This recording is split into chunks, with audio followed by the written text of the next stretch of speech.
मैं आपसे सवाल ये भी पूछना अब चाहती मैं हूँ कि मास्क पहन लूं क्योंकि मैं एयर इंडिया देश का नेशनल कैरियर था। टाटास के पास ऑलमोस्ट 70 इयर्स के बाद वापस गया है, लेकिन एयर इंडिया ने इस दौरान में नेशनल कैरियर होते हुए कई ऐसे प्रोजेक्ट्स अंडरटेक किए हैं, जैसे इंडियंस को यमन से निकालना, कई कई ऐसी चीजें की हैं जो नेशनल सर्विस थी। इन फंक्शंस को अब कौन पूरा करेगा? ये भी एक सवाल। देखिए, जब मैं आपको बता दूं कि जब भारत का सवाल आता है और भारतीय नागरिक का सवाल आता है, भारत में हर कैरियर और हर कंपनी वो सेवाएं देने के लिए तत्परता से आगे आती हैं। और मैं आपसे बताना चाहता हूं, उदाहरण के तौर पे वंदे भारत के मिशन में भी एयर इंडिया के अलावा सारे कैरियर्स ने भी उसमें भाग लिया था। तो मुझे पूरा विश्वास है कि भगवान न करे, पर अगर कोई आपत्ति की स्थिति अगर भारत पर आए, तो मुझे पूरा विश्वास है कि निजी क्षेत्र के सारे कैरियर्स तत्परता से सामने आगे आएंगे, उस सेवा भाव की मुद्रा में और उस भावना के साथ, और हमारे भारतीय नागरिकों की रक्षा के लिए हर कंपनी आगे आकर वो सेवा जरूर देगी। ज्योतिरादित्य सिंधिया जी, एक एक सवाल ये उठता है कि ये डिसइन्वेस्टमेंट की कोशिश 2001 से शायद चल रही है, वाजपेयी जी की सरकार से। आज जब ये हुआ है, do you think this is a big red letter day for the civil aviation sector itself? And do you think Air India is going to be profitable anytime soon? Well, I think this is a historic day for India, not only for the civil aviation sector.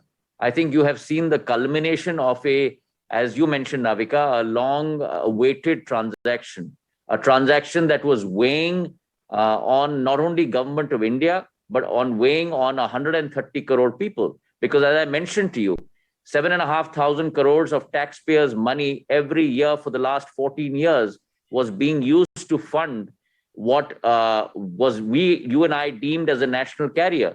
That's not the job of government.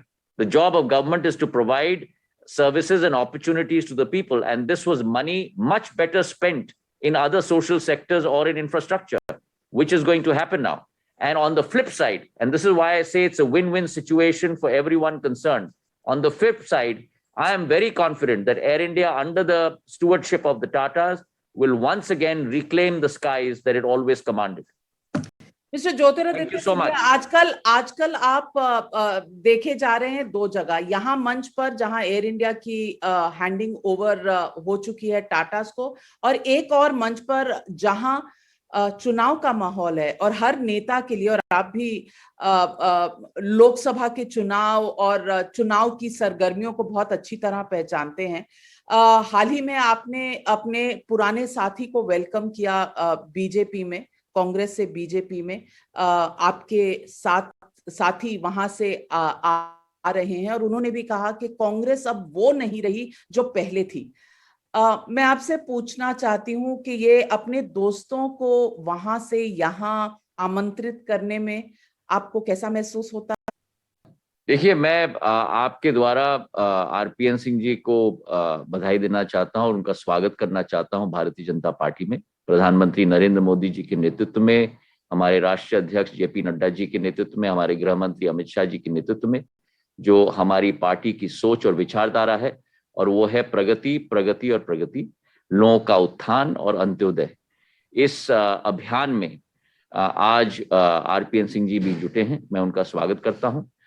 जमीनी व्यक्तित्व के धनी हैं और मुझे विश्वास है कि वे भी भारतीय जनता पार्टी में सम्मिलित होने के बाद उसी भावना के साथ आगे कार्य करेंगे। जहां तक आपका प्रश्न रहा मेरे अतीत के बारे में, ये मैंने आपसे कई निवेदन किया है नविका जी कि मैं अपना जीवन अतीत में व्यतीत नहीं करता। आप मेरे भविष्य या मेरे वर्तमान के बारे में जरूर प्रश्न करें, उसका जवाब मैं जरूर दूंगा, पर मैं अपने अतीत में ज्यादा समय में व्यर्थ नहीं करता।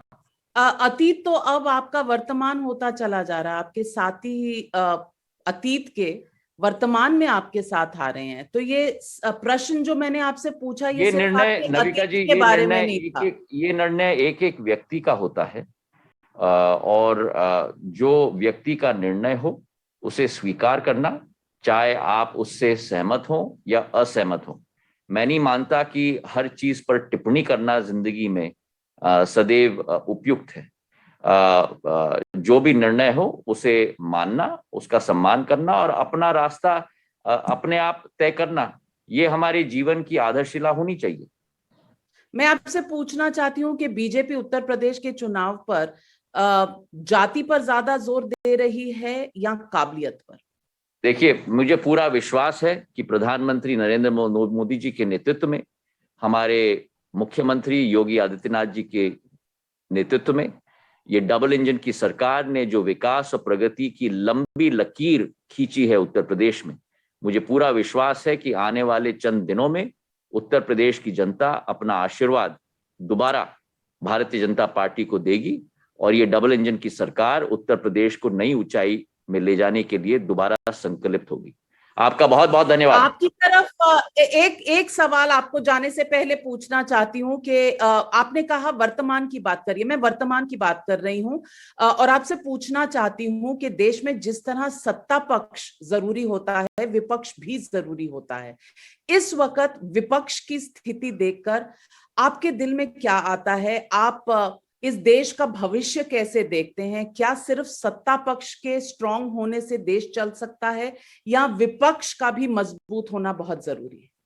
एक मजबूत विपक्ष रहना प्रजातंत्र के लिए बहुत जरूरी है, इसमें कोई दो राय नहीं है। पर जो जिम्मेदारी आज मुझे दी गई है नागर विमानन क्षेत्र की, जो जिम्मेदारी दी गई है मुझे एक भारतीय जनता पार्टी के आम कार्यकर्ता के रूप में कार्य करने की, उस दोनों जिम्मेदारियों का निर्वाह प्रधानमंत्री जी के नेतृत्व में मैं कर रहा हूं और मेरी फोकस और मेरी कोशिश उन्हीं दो मुद्दों पर है। आपका बहुत बहुत धन्यवाद नविका जी।